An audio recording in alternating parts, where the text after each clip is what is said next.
Ladies and gentlemen, welcome to the Gold Zone here in Game On, Wisconsin. I'm your host. I'm Jacob Westendorf. I am joined by Jacob Morley. You could follow him on Twitter at Jacob Morley. You could follow me. I'm at Jacob Westendorf. And the scroll line on the bottom gets you one of them Green Bay draft guides. I just finished the tight end class today. I finished the edge rushing class, and I finished quarterbacks, which is oddly enough listen, I know you guys for the most part probably come to this draft or this show to listen to us talk about the draft, and there's going to be a time for that, but that time's not today, and I think that doing that would be an exercise in tomfoolery, just trying to be like contrarian for the sake of being contrarian or doing a different show or whatever. Like there's no reason for that. Shout out Rick, great name, Stockholm, Sweden. And we'll talk a little bit about the rest of your comment there. True North and OG, you're here every week. And some guy named Brandon, I've never heard of him before, but nice to see him here as well. I just, more, I'm not even going to make any jokes because I thought about doing the thing about the Packers just signing a long snapper or whatever, but today's weird. And it is, and I want to start because you and I are both bordering on old. You are older than I am. I just want to throw that in there just so everybody's aware that you are older than I am. I'm an old. It hurts to stand up. So I was thinking about this the other day, and I know some people that maybe we don't know anything other than Brett Favre and Aaron Rodgers. And I remember, when I was 16 years old, if this had happened, if this was the same situation, but when I was 16, that's how old I was when they traded Brett Favre. Brett Favre was my hero, my favorite player in the history of the team to date. And I naively thought that he came back, they're going to keep him. They're going to bend over backwards and do everything for Brett Favre. And now as I've gotten older, I realized that was not an option when he decided to come back and play in August. And there was a lot of that on my timeline with Aaron Rodgers, with everybody doing, the reports are fake. Everybody said he's been leaving for 3 years and he's been coming back every time, blah, blah, blah, blah, blah. It's like, you guys are in denial.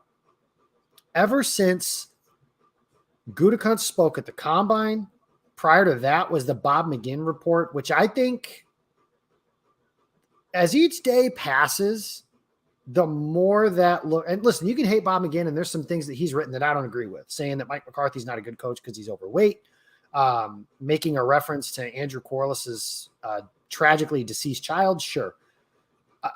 Unacceptable. But when it came to this report that came out, I don't know what there is to quibble with at this point. The Packers are moving on, and I said it before he went on McAfee today. He's not going to say anything that's like breaking news. We know Jordan Love is going to be the starting quarterback of the Green Bay Packers. And now he is.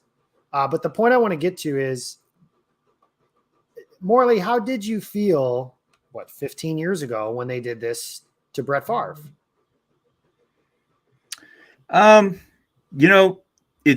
was different than I guess how you felt, because I remember, and it's interesting because there's a lot of parallels for me about how I felt about Aaron Rodgers as a prospect and how I feel about Jordan Love, two kids that I really liked coming out of the draft that I thought no way, no how they'd end up as Packers. And I remember sitting with my friends watching Aaron Rodgers throw 21 straight completions in the fog against USC and just being like, this guy's a dude. Like, I like this guy a lot. And granted, I'm like a 14-year-old kid. Like, I'm just watching games. I don't really know other. I'm going off vibes, right? But in any case, I really like the kid. And I told this story on the Pack a Day podcast just a little bit ago. Like, I remember being a kid working at Dairy Queen, and my shift is going on. I don't have a cell phone. So my dad knows how much I love the draft, even at a young age. And he is calling me, and I just told him, hey, can you call me like every 5 picks and just tell me what's going on? So he's doing that. And as we get to like pick 10, 11, 12, he's like, hey, that quarterback from Cal that you really like is falling. And like, they're making a big deal out of it, all this stuff. And they're starting to mention Green Bay as like a spot where he could stop. And I'm just like, oh, like that would be cool. Like I'm already like that would be cool. I think that would be really neat because Brett Favre's getting older. Let's get the young kid in here. And my dad called me, and all he said was, "They took him." Click, and he hung up the phone. And I'm like, I'm making blizzards and dipping cones and stuff, And so I'm just like, wow, that's really cool. But like, I just remember, like when Brett was done, it was almost like I'm ready. And this was different too because they were really good that year. But I still I just believed in him so much as a young player. And I was very ready to watch him play. And there just wasn't a lot of doubt in my mind that he was going to be good. And I remember going through like the same trajectory that we've gone through with Jordan Love, where it's like they took him the first couple of years, like really tested how much you actually liked him. Because if people remember, Aaron Rodgers was not good his first 2 years in Green Bay. Preseason stuff looked rough, got into games, just got hurt, looked overwhelmed, looked like he wasn't ready, was working on a bunch of different things. Sounds familiar. Fast forward to 3 years ago, where I've retweeted it multiple times, where I basically said in like November, I remember watching Utah State and just watching this Jordan Love kid and being like, man, there's something about him that I think is really intriguing. And I tweeted out, Jordan Love would be a fun pick for Green Bay. And I don't know how much fun it's been. It's been causing a lot of issues, but like that's just because I thought he was good. And do I agree with making that pick? I don't know. Like I really don't. Like I think it can go either way. But as of this point, like when you just ask me, like, what do you believe? Like, how do you believe in this kid? You think he's going to be good? And my answer is yes, I do. I think he's going to be very good. And I believe in him. I was just talking to Andy about it. Like there's something about him. There's just something about him that I believe in, that I think he's going to be a good football player. Is he going to be Aaron Rodgers? Probably not. Like the chances of us striking 3 times, 3 Hall of Fame quarterbacks is very low. But and listen, like it's okay. Need to be a Hall of Famer. No, he doesn't need to be a Hall of Famer. And asking him to be Aaron Rodgers is asking him to fail. Like Aaron said today, like I'm arguably the greatest player in the history of the franchise. I would argue. I would say it is arguable, but I would say he is the greatest player. There's a lot of names. There's a lot of names. We don't. Bart? I mean, it kind of depends. Favre is on that list. Bart Starr is on that list. It depends on how you feel about like Reggie White and Charles Woodson, those guys individually. But I do think the answer is Aaron Rodgers. That's asking a lot from Jordan Love. Yeah. So even if he's not that, it's getting the player to have his jersey retired. And that's a lot. You know what I mean? If he may never win the league MVP, anything like that. I don't know. But I will say this is, and we'll talk about the transition to Love and everything like that towards the end. I do want to make the show mostly about Aaron Rodgers, and we will acknowledge some of the bad because, listen, as RIP Ted Thompson once said, he's a complicated fella, and he is. And I think his exit from this organization is complicated. Mm-hmm. The divorce, I would say, and it's not over yet.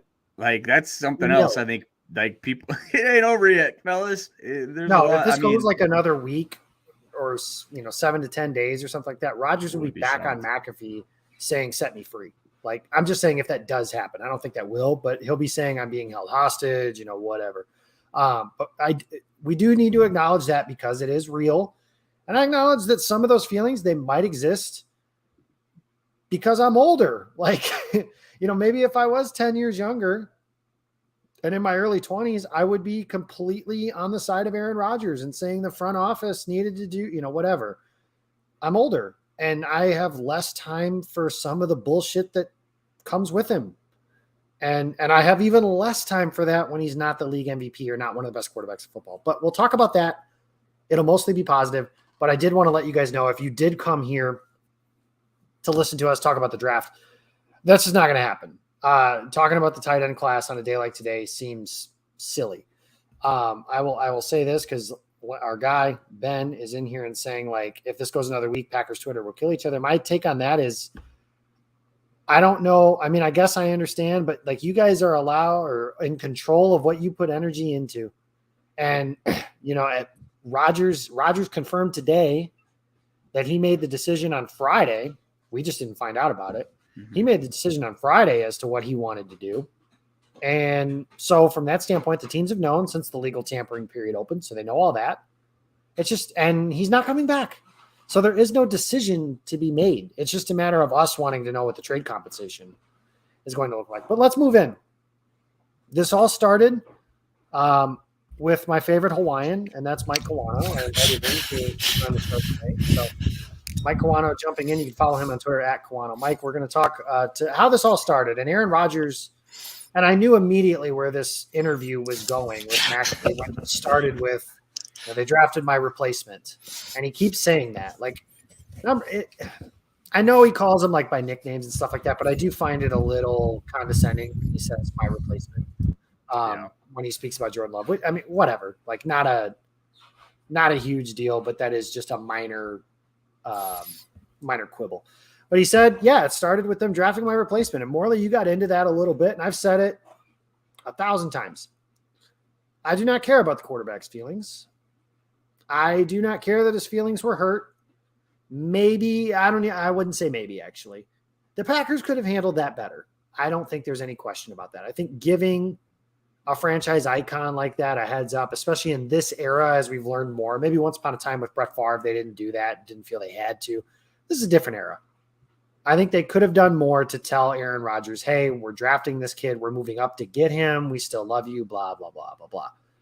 They didn't do that. I think that could have been handled better regardless of I do think there's some frostiness still between Gutekunst and Rodgers, and we'll get into that too. I don't think Jacob, what is one name he didn't bring up at all today in his appearance? Yeah, LaFleur was one of them, and Goody was the other one. And he lied, or shouldn't say he lied, but he was misinformed because he kept saying that Gutekunst basically wasn't there when the Packers drafted him, and that is not true. I believe Gutekunst became like a scout for the team in 1998. So that is before, if my math serves, Aaron Rodgers was drafted. But anyways, he starts talking about how they drafted his replacement, and then he won 2 COVID MVPs and goes down the line there. And my take at the time when they drafted the quarterback, and Morley, we did a show together that night. I didn't like Jordan Love as a prospect. And my take on him now, even as he's my favorite team starting quarterback, I just ordered his jersey 2 days ago. That is it's what I did 15 years ago with Rodgers. So I feel like it's my symbolic way of saying I support the team instead of the player. However, coming out of Utah State, accuracy issues, footwork issues, turnover prone issues, things that just bother me from that standpoint. Now, he's had 3 years to develop, and we haven't seen him. We just haven't. So for anybody to say that their opinion is fundamentally different is basing that on, number one, either snaps that don't matter, so the preseason, or 2, 10 snaps against Philadelphia, which those do matter, but not enough for me to be like, oh, he's the next great quarterback in the history. Or I think he's going to be good. I don't think so. Guys, we could stop talking about women Aaron Rodgers dated in the comments, please. Moving forward, I don't have an opinion on Jordan Love that has changed. Because, and if you have, it is based entirely in fandom, which is totally fine. Completely understand that. I understand wanting your favorite team's player to be good. And it's just like when, people that are like, oh, I don't want the Packers to draft an off-ball linebacker, and then they draft Quay, and all of a sudden it's like, well, he could be really good. Yeah, that happens all the time. That's normal. But, yeah, that was my take the night they drafted him. I don't care that he's not T. Higgins. I don't care that he's not Antoine Winfield or, name whatever player that they drafted. I will say this. History will care because if Love stinks, no pun intended, then they are Brian Gutekunst, Matt LaFleur, everybody's getting fired. If Love is good, then that whole 2020 draft, which right now looks like a trash fire on top of a dumpster fire, I guess those are the same things, then that draft looks better because it's Jordan Love. It's just like the 2018 draft where it's Jair Alexander and a bunch of garbage, but it's Jair. So worth it for the most part. So that was my take that night. My take now hasn't changed. I have no idea. Now that does make some things a little bit exciting because I can tell you 2022, or I shouldn't say I knew, but I felt like I knew the Packers were not going to be Super Bowl contenders.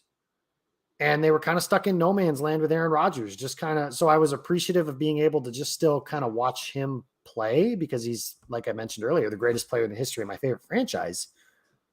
But there's nothing to be gained from this season. They're not winning a championship. So what are we even doing with this older quarterback? Why is he still here? Kind of thing. And I don't mean that to sound crass. It's just how it is. But then this year, the range of Packers outcomes is very high, or very wide, whatever way you want to look at that. 3-14 is on the table. Maybe not squarely on the table, but it's on the table. If Jordan Love sucks, they can go 3-14. 12-5 is on the table because if Jordan Love is good, this is still a pretty good roster. They are not doing a full-scale tear down and rebuild. The Green Bay Packers, to the positive now, do not seem to care any longer about winning salary cap championships, which is a good thing. So that's my take on some of that stuff. Mike, let's get you in here. The night the Packers drafted Jordan Love and set this whole thing in motion. That's Aaron Rodgers' words, not mine.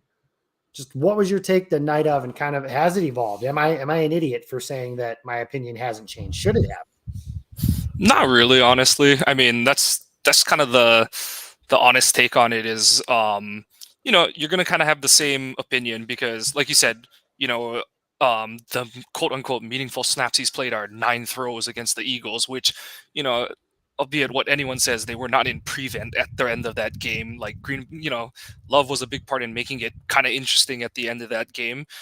But yeah, I mean, I'll say this, like, if you've tracked how he's looked in terms of playing the position, he looks different, like better, different than he did when he stepped in the door. And circumstances around that have been out of his control. COVID season, there was no preseason, so he lost a lot of development time there. But honestly, it wasn't my favorite pick either. I understood picking a quarterback, and that's the thing that's irritating too, is whether it's people that are 12 stands or people who are outside the fan, or not Green Bay fans, they're like, it was a dumb pick. And it's like, okay, like, everyone, you're framing that under the reference of he's the back-to-back MVP. Like, you can't judge the pick based on that because they made the pick when he was coming off a back half of a 2019 season where you're like, dude, like, is this the best it's going to be moving forward? And people are like, oh no, but that's dumb process. I'm like, is it really? Like, dude broke his throwing arm. Father Time is undefeated, man. Before that. Yeah, undefeated. He's coming off of 2 major injuries in the previous years before that, was getting older, and like, boom, Mike, like, you're hitting people. Nobody talks about that. Nobody talks about the fact that he was not playing well, but he also couldn't get through a season healthy. And yeah, so it's like, and like Jacob said, the only thing that matters this point going forward, and really for, Love's, obviously I want Love to succeed because I want every young Packer to succeed. That's just how I fan and stuff like that. But really, this is a legacy year for everyone inside 1265 Lombardi, because like Jacob said, I see people that are like, oh, this is a scheme by Goot and LaFleur to get Caleb Williams next year. And I'm like, dumbass, they're not making it to next year.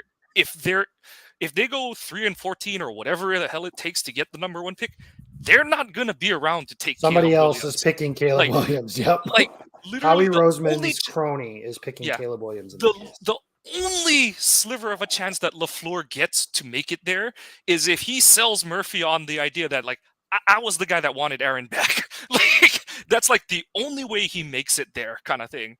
But honestly, like you said, like Jacob, like you said, or Westendorf, like you said, the thing with my position on where Rodgers is now is it's like they're not winning. They're not winning anything Green Bay would hang a banner for this season if he's back. Really, the next couple of seasons, that's just where the roster is, where his contract puts the roster if he's on the roster. And look, like, and then to go into it further, the people that are like, Green Bay should do a solid for him. It's like, they're doing a solid. Well, they did a solid signing him to a contract they didn't need to sign him to. and then they're trying to send him to a situation that would be as beneficial for him as possible, kind of thing. Like, that's as much of a solid as they're going to be able to or willing to do for him. And it only is a solid because they should be getting something solid back for him. And that's kind of it at this point. It's funny because these same people who are like, Green Bay owes him because of XYZ. I'm like, you guys are the same jabronis that are like, Clay sucks, get him out of here. Any other Packer, Charles Woodson sucks, get him out of here, kind of thing. I'm like, you don't think that, and that's where the whole like people's opinions on players get in the way and stuff like that. Because I'm like, at the end of the day, no one is owed anything other than the contract they signed, kind of thing. And if you ain't playing up to that contract, teams are going to look to move on. That's the simple business of it. Yeah, and it's professional football. And I will say this as I've sat through and watched everybody kind of throw some arrows at the Packers front office, and Aaron Rodgers disagrees with some of the ways the front office does things. Sure. Like I mentioned earlier, could they have given him a heads up that they were taking Jordan Love? Sure. And I think Brian Gutekunst has basically admitted that he wishes he had done that. He's never said that like word for word, but he's basically admitted that. The thing about it is there's no nice way to tell someone you're fired. Like, hey, we love you, but get the fuck out. Like, is that a nice way to say that? Like, no. Hey, we love you. We appreciate everything you did, but we're moving on. I don't think that makes people feel all that much better. I will say, I do not believe Aaron Rodgers when he says that the vibe at the end of the season was, we love you. We want you back. We want you to be the quarterback. And then all of a sudden he went dark and the Packers changed their minds. I don't believe that. And his own storytelling of that whole process doesn't add up. So what? I wanted to touch on that too, because he did say that, right? And I wonder if he's getting that just because of what Goody and LaFleur said at the end of the year when they're like, "Do you want Aaron back?" And they're like, "Yeah." And I wonder if he is just going off of that, because if he is, the question I would ask him is like, what are they supposed to say? If they want to get anything out of you, Aaron, you haven't made up your mind. Yeah, you're talking about going into a hole for 4 days. What are they supposed to say? No, this guy, get him out of here. Like, that's just not going to happen. It's not, and to think anything else is naive. And so I don't understand where he was coming from with that. And I do wonder when he said, "Hey, I went on my retreat and I came back and it seemed different." I wonder how much of that is the Bob McGinn article. Because that's when that came out. Was when he was in seclusion, and this stuff got out, and then the Packers didn't. I mean, the Packers do not have to comment on every thing put out in the media. They don't.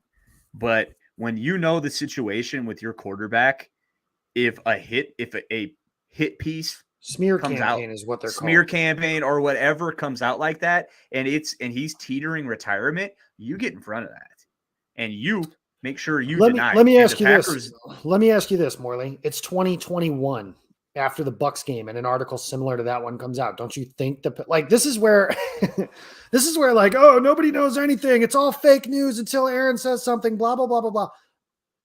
Do you think if this happened in 2021, after the Tampa Bay game, when the Packers begged him to come back, if McGinn writes the same article, same exact thing, chapter and verse, don't you think they're out there saying, no, that's not true?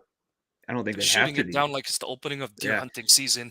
Yeah, and I think them, and that's what confuses me too, is because Aaron then also went on to say that they were basically like, "Hey, we're going to do whatever you want to do," and if they told him directly that, then at that point it's kind of on him, because we all saw that, right? I mean, you look at 2021, 2020, where they are steadfast and we want this guy back. He's not going anywhere. We are not trading him. And they told him that hey man, whatever you want to do. That's so different. I mean, like if he didn't see the writing on the wall, and that's where I almost kind of feel bad for the guy. He said he saw it though. He said it was a feeling, like it's got to be mutual. He talked about that stuff all the time. Like, Here's the thing. I remember once upon a time, since Kawano's here, I'm gonna bring this up. But do you remember when Harbaugh first started at Michigan, and Urban Meyer might have like lied to Mike Weber about something, and Jim Harbaugh tweeted something along the lines of, "Oh, what a tangled web we weave when first we practice to deceive." And I laughed because it was funny, because it was obviously a shot at Urban Meyer. But here's the thing with Aaron Rodgers. My mom used to always tell me when I was a kid, like when you lie as much as you do, eventually they catch up with you because you forget the stories that you're telling. And listen, I don't care that Aaron Rodgers lied about it, like whatever. He's going to do things to make himself look good. We would all probably do that in that situation, especially when you feel like you've been wronged. But he's lying. And it's the same thing. One of my guys that a True North Packer fan in here said that the same thing about I was going to retire going into the darkness. Like, I don't buy that either. Like, if you were 90% going to retire, oh man, good luck to the Jets if that's true.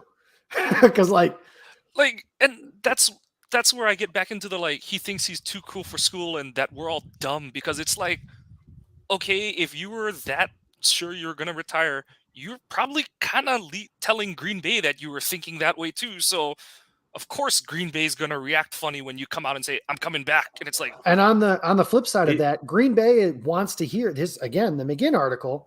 Green Bay wants to hear, "Hey, I'm coming back. I'm all in. I'm coming to the offseason stuff. I'm going to go with these guys. I'm going to make Christian Watson my number one receiver, and I'm going to give this a full-fledged run. Let's make this one final all-purpose push to win a championship." Instead, here's the thing that I wonder, just psychologically. Pat McAfee, and I made some comments earlier today. I called him the frat boy punter or something like that, because I don't watch the show. He's not my cup of tea. He's very entertaining. He's good at his job. Good for Pat McAfee. If I could do his job, I absolutely would. However, Pat McAfee's a yes man. The Packers surrounded Aaron Rodgers the last couple of years with yes men and just told him everything's great, everything's awesome, you're wonderful, everything's awesome, Aaron. We love it. It's great, Aaron. So that when he heard no, it's almost like, what do you mean? What do you mean no? Like, it's not again, he keeps saying he's not a victim, but then he turns himself into a victim. And that allows some of these people, his yes men, his fans that are all over my timeline on stuff like that, people will turn Aaron Rodgers into a martyr without blinking. And that's fine. Whatever. I just don't think it's reality. Before we get too far away from this too, I want to go back to the 90%. I'm 90% retired, because I had a tweet today that I wanted to give Goody his flowers for that, because for whatever reason, if you are involved with Aaron Rodgers, you are a bumbling doofus.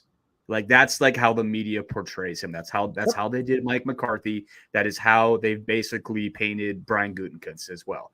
And I think Goody beat him at his own game, because I think that he knew that he was wanting to retire. And granted, this is all speculation, but it's played out this way. And I think they felt that way. They felt that he wanted to retire. The Packers want to trade him. They want to get something for him. That is the most popular outcome that they probably wanted to do. If he wanted to retire, maybe they would have been fine with that. But part of me just feels like this all went into motion when he was on that retreat, because Goody knew when he would get out, he would see this stuff. And whatever that competitive spirit that he has in him, that is basically, hey, F you, he's going to hear that and he's going to want to play. And I don't know if that's true or not, but if it is, props to Goody for basically outsmarting this guy. And like I said, we make it out that Brian is just like some bumbling idiot. He's not. Goody is an intelligent, smart football mind, and he is kind of set Rodgers up to kind of get tangled in his own web, like we just talked about. So, I mean, I think it's fascinating. And that's the other thing too, is people are talking about, because a lot of people like Joe Douglas, the Jets GM, and how he's going to rake Goody over the coals. The hell he is. Look at some of the trades that Goody has made in the draft.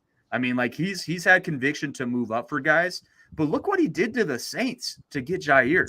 Like that. I mean, he's got some strokes of genius in what he's been able to do and his negotiation skills. And then on top of that, the balls on this guy when Rodgers wanted to leave And he just basically said, I no. will never, ever. That is the most verbal fuck you I have ever seen. Like, Yeah. Goody looked right. And maybe I've like exaggerated this in my head over time. Cause I remember after they picked Eric Stokes, and poor Eric Stokes, because nobody gave a shit about him that night. But like, Yeah. he looks right at the reporter that asked him a question. And Goody we are not trading Aaron Rodgers. So basically saying, Aaron, good luck. You can either come back here or you're not going to play, but we are not trading you. Right. And people can't see the difference between that and this year. Like, that's the part that it's just like, when he's like, oh, we want all our guys back. Or last year, and like to get into some of like the periphery stuff. Like, so let's talk about like the wing over, and some people are like, oh, like his is wrong and stuff like that. But it's like, okay, sure, maybe he was on his way out the door, but if you give anyone $60 million or $50 million to change their mind, most people are going to change their damn mind. Oh no, Michael. Remember, we talked about this. He knew the exact figure of what he was due. He didn't ballpark it. He said 59. Oh no, I'm talking about last offseason though, when they gave him the extent. Yeah. Well, this has been 3 seasons. 3 seasons of Goody saying, do it. I'll call your bluff again. The funny thing that I was just thinking of, Morley, when you were laying all that stuff out about how Goody played the with the whole like situation, how Rodgers went into the darkness retreat at 90% and came out like, well, F that kind of thing, is it's like it's on a much more truncated and not as screwing over the Packers timetable as what Favre did in 2008, but it's kind of the same game plan, just in a way more truncated timetable. Oh, on that front, Mike, because with McGinn's article where they were like, oh, if he comes back, he'll be the backup. That is exactly out of the playbook of 2008. So everybody was like, are you kidding me? They're not going to make Aaron Rodgers the backup. People said the same things 15 years ago about Brett Favre. Yeah. The same things. And yeah, it sounds silly on its face, but that's Green Bay's power play to both of those guys of saying, yep, sure, come back, but you're going to sit on the bench. And with that, if it really did happen on Twitter this morning, because they were like, because it was all over the like, Green Bay has all the leverage. No, they don't. The Jets can do it. I'm like, there's 2 things that you're getting wrong. You're trying to think about this logically. You can't. Like, I know that sounds like a dick response, but you can't try to add logic to this. These are ultra egotistical people at all angles of this thing. You have Rodgers, who I'm not saying that being in you gotta have an ego to survive at quarterback in this league. Even and be as good as he was. Yeah, exactly. Goody has to have an ego to have the balls, like Morley said, to make these set of decisions he's made since the end of the 2020, really since the draft in 2020. And then Woody Johnson's got an ego. And like I said, this is the part where I say the most that Green Bay has the leverage is, I don't know which side Rodgers. I'm sure in the end, if it works out where Love is as good as everyone thinks or hopes he is, Rodgers will say, hey, I kind of helped Green Bay on my way out by saying that I'm going to the Jets because look what Green Bay got back, kind of thing and stuff. But realistically, if he's trying to screw Green Bay, he's not, because by saying, I want to go there, I'm going to go there, Woody Johnson has been a laughing mat for a decade as the Jets owner.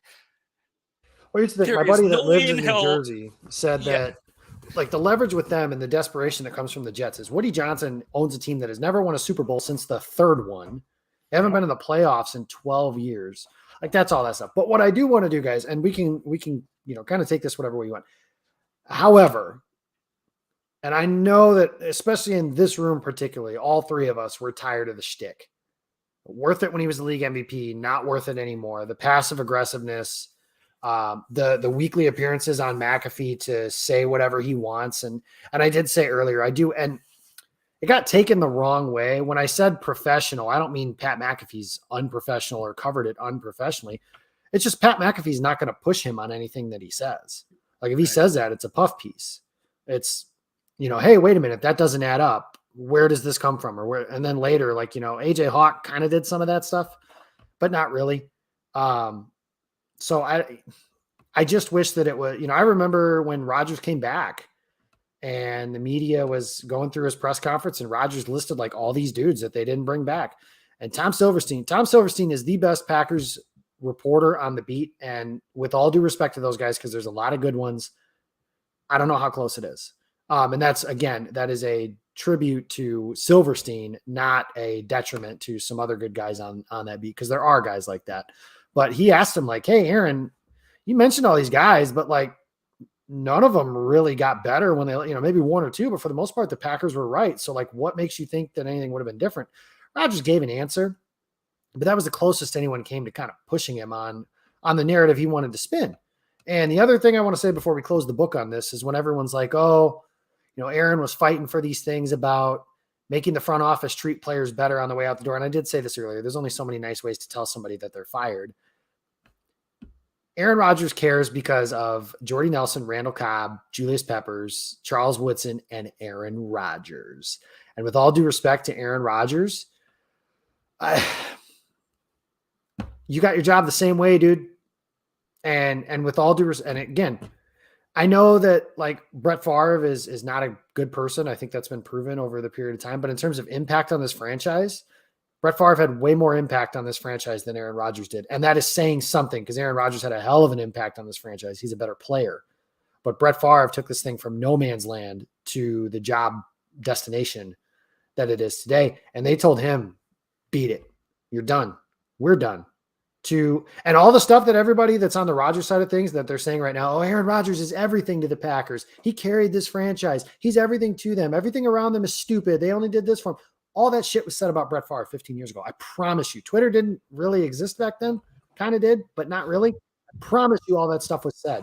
If Favre doesn't work out in the 90s, the Packers are the Los Angeles, I don't know what nickname you give them in the late 90s. Like, that's at least possible. At least possible, yes. But I do want to close the book on the negative, because even with the way everything ended, overwhelmingly positive career.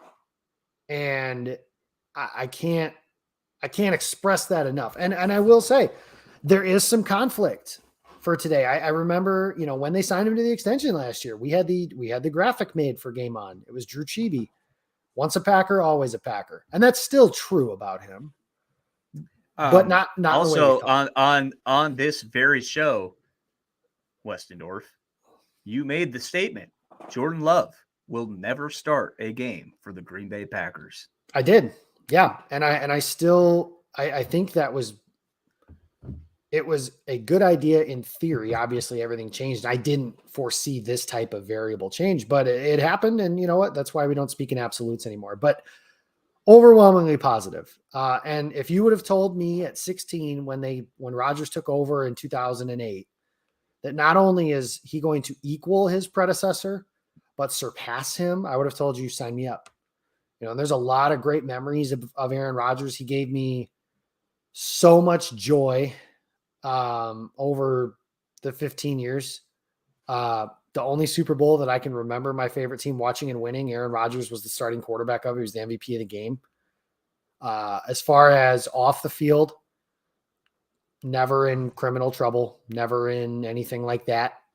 And he speaks glowingly. Like, I do believe, even if he disagrees with, I think his beef is with Gutekunst, to some extension, Mark Murphy. I do wonder if he feels like some sort of betrayal from Matt LaFleur, because Morley, like you said, I didn't hear him mention Matt LaFleur's name today.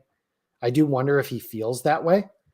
I think that I just wonder if that'll be a thing, because they obviously have had a good relationship over the years, but LaFleur has kind of been his advocate. When that whole thing went down in 20, it was Matt that was saying like, hey, we need him back. We got to get this guy back, whatever. So I'll be interested to see if Rodgers feels some sort of some type of way about that, but overwhelmingly positive in terms of his career. And I think that, like I mentioned, just so many great memories, and we'll get into some of them, but you want a guy, I always say that, fans think that players don't care as much as they do. They care more than we do, but we want to feel like they do, damn it. And like, when Rodgers talks about like that G follows you and to carry the G thing, that's become a thing for a long time. And all of that stuff. Those are things that it makes you feel just some type of way as a fan, that like that guy cared, the face of our franchise for 15 years cares that much about our organization. And I'm sure he'll say some more stuff that pisses me off in the next, year or two that he's playing, or until he gets over the divorce, which, that might take until Brian Gutekunst is fired. Who knows? I don't know when that'll happen, but never. Yeah. Contract.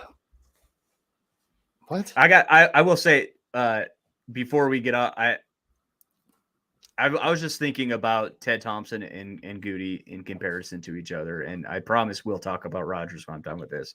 But when Ted would say stuff like, "No, we're moving on," like that was it. You'd be like, "All right," like that's all he'd say. But Brian is very much like, "Hey, come to my garage and have a spotted cow with me. I'm just like a good old boy that'll be able to talk to you." So you kind of think like, maybe he's not like as cold-blooded as Ted Thompson was, but he is, like he's got that enigma about him where it's like, hey, he seems like a nice guy, but he will slit your throat. Like if it means to win, so that's interesting. But getting into the positives of Aaron Rodgers, where do you start with this guy? Right? I mean, he made the Packers a worldwide brand, or continued that. I mean, the belt, how much, the young guy that he was so much fun. Like I thought, Aaron Rodgers for us, I mean, we're all probably close enough in age to be like, Aaron Rodgers was our quarterback. Like that's who, we kind of grew up with, and he's close enough in age that I think he was very relatable to, people of our age, where, he talked about not things anymore, that were but yeah. No, not anymore. But also, dude, I mean, we could do a whole nother podcast about just like the trajectory of Aaron Rodgers' thought process and who he is as a person, because he is very different than when he came into the league. And like you said, Jacob, like he's got some ideas and some thoughts that I think the majority of people don't agree with, but I do think he is a good person. And I do think he is an inherently good person kind of thing. And that's what you hear is like, he does, for as many things as he says that make you go, really? Is he's done a lot of things that like pro bono things that he just doesn't like get into the news and stuff. And like you guys have kind of said, Rodgers' legacy, it's a lot like Favre, where it's like people aren't going to know how to reconcile it in the next year or two. But I never thought Favre was going to walk back into Lambeau as long as Thompson was the GM. I did not think that was possible, and he did. And as icy as Rodgers is towards Gutekunst, I do not think it is at the same level of contention as what it was between Favre and Thompson. He's, like you said, Jake, or Westendorf, he's going to say some things over the next couple years that you're going to make you be like, all right, Aaron, like, that's enough. Go back on another darkness retreat kind of thing. But at the end of the day, when it's time for Kumbaya in, let's say he plays 2 more years, so in 2029, when it's Kumbaya time, right before he goes into the NFL Hall of Fame, he'll come back for his, his name is going to go up on the Lambeau facade. Let's not even right joke next to about Favre. it. It's going on the facade. And that stadium will be sold out, and fans will be going nuts, like they should be. Myself included. Because, absolutely. And that's the thing too, is like, I think all of us are in agreement that like we are ready to move on. But if you would tell me that Aaron Rodgers was 25 and he had 10 years in front of him still, I'd be like, bring him back, but we're just not at that point. That's not how it works. But you look at this team and man, there was no funner time to be a Packers fan than the early 2010s, when, if you were of the nature of people that were like, all right, Aaron Rodgers is our quarterback now, and like that's it, and I am supporting him and I'm supporting the team. There was not a more fun time to be a fan, because year after year, like his ascension to greatness was just such a pie in the face of everyone that didn't believe in him, of everyone that would have mocked that pick, or everyone that would have mocked the Packers, and the people that what's exciting in the 08 preseason OTAs and stuff. Absolutely. Yeah. Like, where are those people now? Probably the people that are freaking out that they're going with Jordan Love, truthfully. And so it's just, we are setting ourselves up for that again with another young kid that if he's good, it's going to be the same thing. There's going to be a lot of takes. There's going to be a lot of cold takes that are brought up. But, back to Aaron Rodgers. A lot of them are I going to mean, look like me. the You're on the good end of it. So. But Dorf, you would be the first person to be like, good Lord, I'm glad I was wrong. You know what I mean? And, and if he sucks, I'll say the same thing. Like, oh, shoot. He sucks. Like, I thought he'd be good. Well, let's get the next guy because I want the team to be good. I want to cheer for a good team. And that's what he brought to this team. And that's what he did for almost 2 decades was every single year you could be excited about this team because they have a shot to win the Super Bowl. Every single year you could talk shit to Bears fans because you're going to beat them twice. Like, that's just how it was. And that's the world that we lived in. Nobody was more excited today than Bears fans. I promise you that. And rightfully so. The guy is their owner. He is in New York now. He is the owner of the Bears, the GM of the New York Probably Jets. still going to beat the Bears this year. Nah, I'm kidding. Some way, somehow. Oh man. What if they both make the Super Bowl and he beats the Bears? Oh, that'd be hilarious.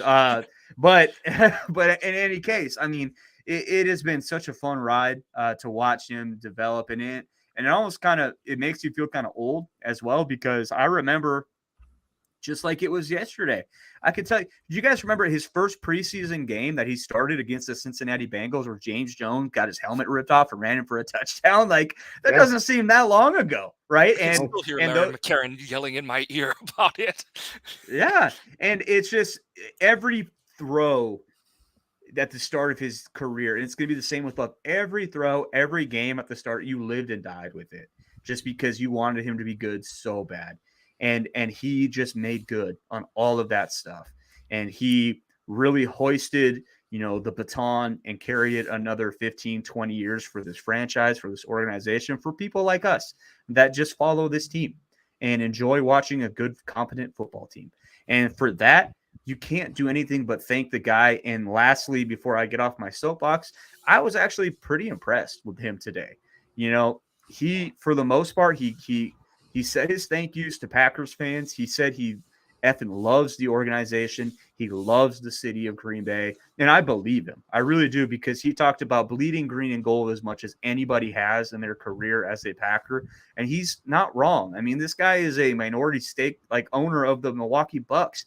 He's been when the Badgers were in the Final Four, like, you'd see him in the stands. Like, that's so rare to see a kid from California come to a small market in Wisconsin and just embrace it. And he's not joking when he says he loves Wisconsin, when he loves the fans, when he loves the Packers, he loves playing at Lambeau Field. I believe everything he says about that. And what we talked about earlier, like, is he salty at LaFleur and Goody? Yeah, and I don't blame him. And I think Goody and LaFleur are right, but I don't blame him for feeling that way. It doesn't feel good to get fired. I would be the same if I loved playing, or working for a company for 2 decades and then I got fired.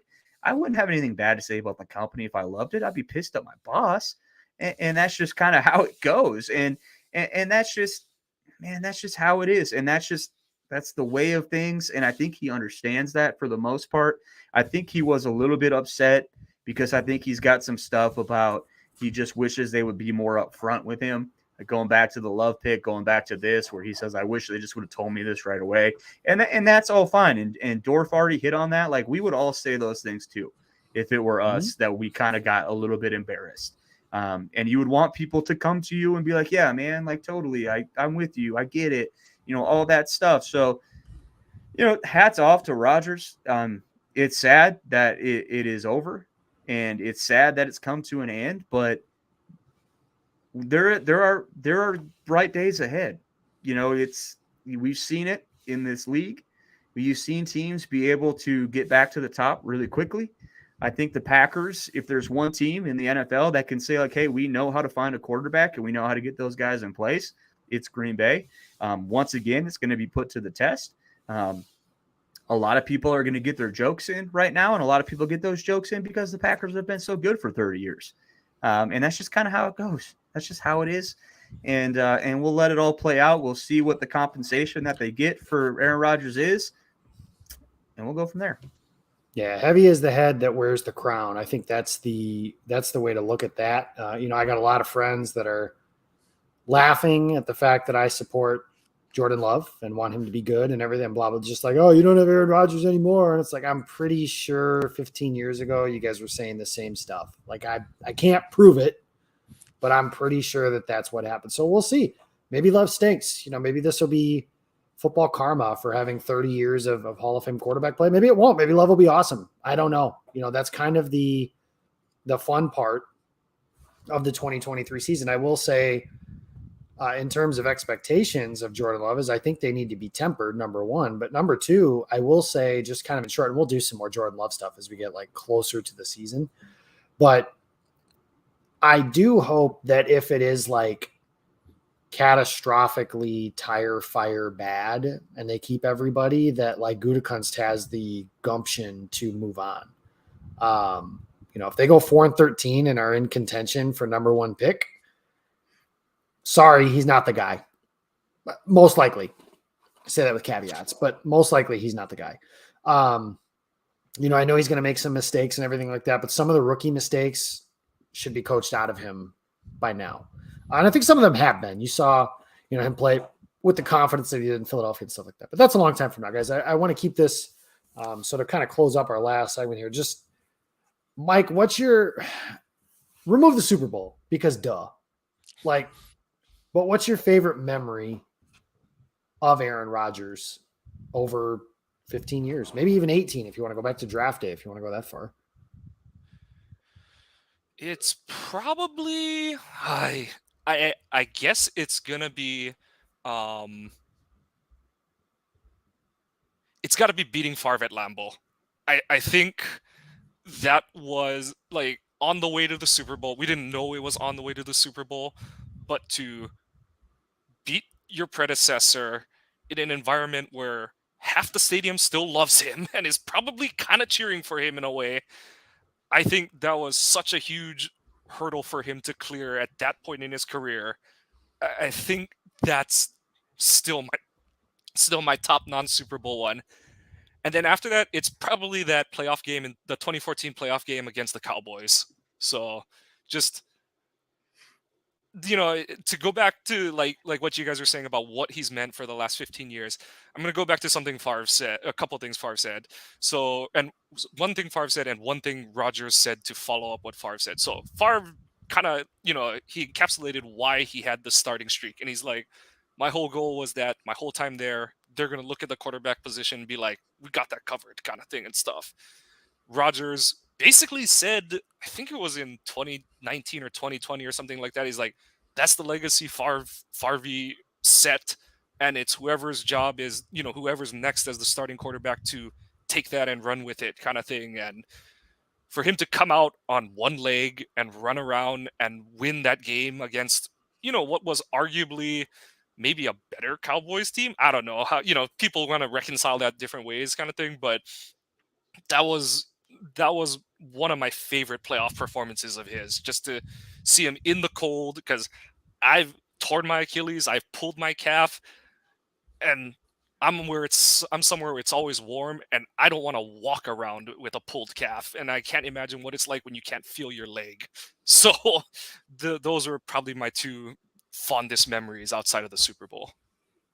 Yeah, the Favre one was fun when they beat Favre, because I can still vividly remember. I think what fans also have to remember is where the Packers season was at that point, because it was a huge going into win that for Sunday Green night Bay. football game. I think they were like 4-4 or something like that at that point. And it's like, if you lose this game, not only are you falling farther behind the Bears, but that was when Green Bay had just traded for Moss, and it's like Minnesota. They get back in front of you too, kind of thing. And so now you're chasing two teams, kind of thing. And with both of them having beat you. Yes. Yeah. So it was just huge. It was a huge turning point in that season. Yeah, and I remember vividly when Favre signed in Minnesota. I have my jersey that hangs right here. It's right back here. I went upstairs in my room, and this is when, that was jerseys at that point that were sewn on numbers like that were like $200. which was expensive. Like that is expensive. Now those jerseys are like $350. But I ran upstairs and I was going to be the dude that you guys see on the internet that was burning it. That was treason. That was unforgivable. You go play wherever you want, but Minnesota is not it. And when they played him, like the most angry I've been during Packer games is when the Vikings beat the piss out of the Packers the 2 times the year after Favre signed there. So being able to beat them the next year and then beat the crap out of them a few weeks later and get Childress fired and everything like that. That was fun. When you mentioned 2014, I was in attendance for that. I have this, and I can't really describe it to you guys, but I had a really good angle on that throw to Richard Rodgers. And I just remember when the ball got through that little window and Rodgers caught it, I literally yelled, wow, like I couldn't believe what I had just seen, type of thing. So that was fun. Just to go with something different, the 2016 game against the Cowboys, he went to Jared. I do not like the Cowboys. That whole run. Somebody in here earlier said something about the run the table run. And that whole run was crazy because they were 4-6. They were terrible. Mike McCarthy's going to get fired. What else is going to happen there? And then they're in the NFC Championship game. That was incredible. And that was one of those years where you can be like, yeah, Rodgers carried the entire team, like just on his back to the NFC title game that year. And then they ran out of players and frankly realized that they weren't actually that good to be in that position. But, I think the biggest thing, the lasting impact that I can have for Aaron Rodgers is that, again, like I mentioned earlier, I think he cares as much about being a Green Bay Packer as I care about these players being a Green Bay Packer. In terms of the player on the field, I have nothing negative to say about him. And for the most part, off the field, I don't have much, I don't have anything negative to say about him in general. It's just some of the stuff that's happened toward the end, and that'll make things a little weird, and that's fine. Things can be a little weird for a while then. But, it's unless he goes and signs in Chicago or Minnesota and schemes his way to get there like his predecessor did, then I can't picture being that upset. One other game that just came in my mind was the 2021 season. So it ended against San Francisco. But the Sunday night game against the 49ers that year, and there's like 30 seconds left, and I'm sitting at my house and I'm just watching the game and just, like, damn, are we really going to be able to pull this off or whatever? And Rodgers puts that drive together, and my dad texted me, and it was just this fucking guy. Which, like, you guys can't hear his voice, but like if you could, it was like spot on for that. Like, oh, this fucking guy. Like, I can't believe he just pulled it off. And then Crosby banged in the field goal. And I had my wife and my daughter asleep in the room, just trying not to wake them up with everything like that. But that was pretty fun. That was pretty cool. And just kind of Mike Silver was talking about it the other day, and this is something that we might have to get used to, is games that look like they were lost. Aaron Rodgers, it wasn't Tom Brady, like from the standpoint of winning titles and stuff like that, but there's a lot of instances where it's like that game looked lost and then they won, and he had a lot of instances like that. And that was really the last truly great one that I can remember. There were a couple this year, the game in New England, for example, but even that game winning drive was just kind of like, cool. Like, whatever. Like, why do we have to do this? Right. Why did it come to this? Yeah. The game winner against Chicago this year in Chicago. That's funny now because it's the last game he'll probably ever play against the Bears. But otherwise, yeah, not a whole lot. Morley, take us home, man. What's your lasting image, memory, whatever, of Aaron Rodgers? Just a talented thrower of the football. Right. There are things that he did that became normal to us that I think that's what we're going to have to get used to, is even though I think Jordan Love has crazy out of this world arm talent and we could get spoiled with it again, but fan bases going from Brett Favre to Aaron Rodgers, like, there are things that he could do to get that football in places that humans shouldn't be able to do. And The he did fact it that- so Yeah. The fact that we argue his best throw is a throw that didn't count and it doesn't Yeah. diminish his career achievements is insane. Like Yep. that's kind of the encapsulation I put on it and stuff. Yeah, and you're right. Like I know is that the against Cincinnati to Devontae Adams where he's got like a guy like on his Oh, no. legs. It was against Chicago. Chicago. Was that Yeah. Chicago? It was Whoever, at it's the Soldier. same throw though, right? Where he's getting tackled and he's twisted, and it was like a hold or something. Yeah, I mean, I think another really fun memory for me too is the Jamal throw that he hit in the back In of the end Kansas zone City. in Kansas City. I was at that game.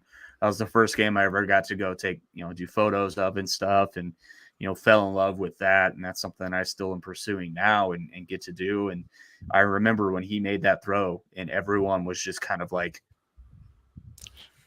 looking around like, what? I And he love caught Jamal. I love Jamal's description of that throw too, where he's like, because he was on Lombardi's bar after that, and he was just basically like, I know when he breaks the pocket, he's looking for Devontae or Jimmy. And then he's basically like, oh shit, this is coming to me. Like, Yeah, I don't think he would ever tell you, but I think that went over Jimmy's head. And I want to say that it might have been intended for Jimmy and it just landed in Jamal's arms. But either way, I mean, that was a fun game to be at. It was really fun, come full circle and to be at one of his last games, taking pictures of that game against LA this last year. And just when he walked off the field, standing in the tunnel, like him walking right by you and just soaking it in and being like, that could be one of the last times this guy ever walks off this field as a Green Bay Packer. And that air of realization, I think, was kind of there for everybody, including him.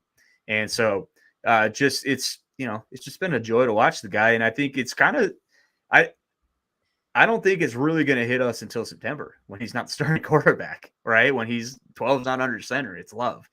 And it's easy. And I'll say this as one of Love's biggest fans, it's easy to sit here in March and be excited about the draft compensation, to be excited about what they can do in the offseason. It's another thing to be sitting here in November and December and be like, shit, we suck. yeah. That's a possibility. And that's one of the things that we kind of all spoke about earlier with Aaron Rodgers and Favre really before him too. Like, the worst season the Packers ever had when Rodgers played start to finish was 6-10, 6-9-1 that one year in the last year McCarthy was here. But otherwise, Favre went 4-12 that one time. But otherwise, Green Bay's been really, really good for a really, really long time. And it was never like, if you had told me before the season, Green Bay's only going to win like 5 games. Like, no, that's not possible. One other game I did want to point to, Christmas Day. I was there when he broke the franchise's all-time touchdown record. And then I remember at that game, they had the Jumbotron. Obviously, they were going to do something when he passed Favre. And Favre was on the Jumbotron and said, like, congratulations, Aaron, blah, blah, blah. Go get us another Super Bowl, which obviously that didn't happen, unfortunately. And then I remember because that was after all the crap that happened after the Bucs game, right? Like, the 2020, like just that whole offseason. It's like, oh, Rodgers hates the Packers. He's a willing prisoner. Like, just he's only really here because he has to be. And then I remember him, like, that's when he kind of started doing this thing, like going around the stadium and telling the fans he loved them and everything like that. And he would tell them that on his way out and everything too. But I just remember seeing that. And then, I mean, yeah, you feel a certain type of way when you're a fan of the team that way. Like, it brought me back to, when I was a 16-year-old kid and watching him play for the very first time as the starting quarterback of the Packers. And now, this is different. Like you said with Jordan Love, Morley, it's easy to be excited now, and I still will be excited. But you're right. Yeah, if they're sitting in November and they're 4-11, or well, they wouldn't be that in November, but whatever. They've got 4 wins and 9 losses or whatever. You're just kind of like, man, this sucks. Like, and it makes it worse if the Jets are killing it. Not that I'm not rooting against the Jets yet. The only way that I am is if that pick for next year is non-conditional. So, like, they say the Jets send the Packers a first-round pick for 2024. Then I hope they go 0-17. Like, that's just the way that it is. Sorry, Aaron, with all due respect, I'm rooting against you if that happens. But that's a different topic. That's for a different day. I just think that I don't want, and eventually I came to this with Favre, when somebody said, oh, he went to Minnesota, whatever. It's 2 years of bad cannot outdo for me, all those years of good. And again, the very reason I do this show and love the Packers is because of Brett Favre. So those 2 years aren't going to do that. One of the reasons that I've, grown into loving this team as much as I have, and some of the greatest memories of my life are due to Aaron Rodgers. And a weird, clunky divorce from the team isn't going to fix that. I think the reality is, and I've said this a million times and I've written about it before, is, the John Elway ending is special because it just doesn't happen that often. Everybody in a perfect world wants to play with the same team their whole career, go to the Super Bowl, retire after they win the Super Bowl, and that's your last game. That doesn't happen. John Elway did it. Peyton Manning retired after winning a Super Bowl, but it wasn't with the Colts. Kobe Bryant retired after, sometimes that was against his will, but Kobe only played with one team for his career, even though he has to be traded like 3 or 4 different times. Loyalty, though. Sorry, this isn't a hate on Kobe section, but those Laker teams, his last game was a meaningless regular season game. And now it turns out Aaron Rodgers' last game. And I will say this, it didn't end well, but I am happy that I was at Aaron's last game as a Packer. And again, it didn't end the way that I wanted it to. I wanted them to win. I wanted them to go to the playoffs, but I am happy I was there just so I could say I was there and kind of go from there. But it is Jordan Love time. It is the end of this show. We've been for over an hour. We could probably do this show for 2 more hours just to talk about the legacy of Aaron Rodgers. And I'm sure that we'll do something like that in the doldrums of the offseason because he deserves that. He's the greatest player in the history of the franchise. Like, we can't fit everything about Aaron Rodgers and his greatness on the field in 1 hour of time. But I want to appreciate you guys for stopping by. On the bottom line there, grab a Green Bay draft guide, and we'll talk about the draft next week. We're going to be talking offensive linemen. And Morley, do we have a special guest that we can announce yet, or do we just tease it and leave it at that? Oh, let's announce it. No, he's confirmed, man. And so yeah, next week right here, we will have potential first round draft pick Cody Mock from North Dakota State be joining us on the show with his luscious red locks. He'll be right here. We'll be talking the big sexies, talking the offensive linemen, and it'll be a good time. Cody, I've gotten to know Cody a little bit from covering him at North Dakota State. He's a good dude, and he'll be a really fun guy to talk to. So look forward to that. And who knows, man? He might be a Packer. Packers love those Bison. And they need an offensive lineman potentially. So we'll talk about that stuff next week. We will, those of you you can kind of figure out the order that we're supposed to go in. We will come back and talk about tight ends. That is a very big episode for this offseason because the Packers need probably like 2 or 3 of them. So we will come back to that. But in the, just wasn't the right thing to do today. Not by any stretch. And it wouldn't have made any sense. So you can follow me. I'm at Jacob Westendorf on Twitter. You can follow Morley. He's at Jacob Morley. And I don't have a banner made for Mike, but you can follow him at Kawano Mike. We'll be back next week. Like you said, talking Cody Mock, offensive tackles, offensive linemen, and looking forward to doing that. Until then, Aaron Rodgers is going to be a New York Jet. That's a matter of when, not if. I appreciate everything he's done for this franchise and everything like that, but it's time for a new era, and it's Jordan Love's time. So I think Aaron said this in 2008, like get on board or get out of the way kind of thing. Well, get on board or get out of the way. We'll see you guys next time.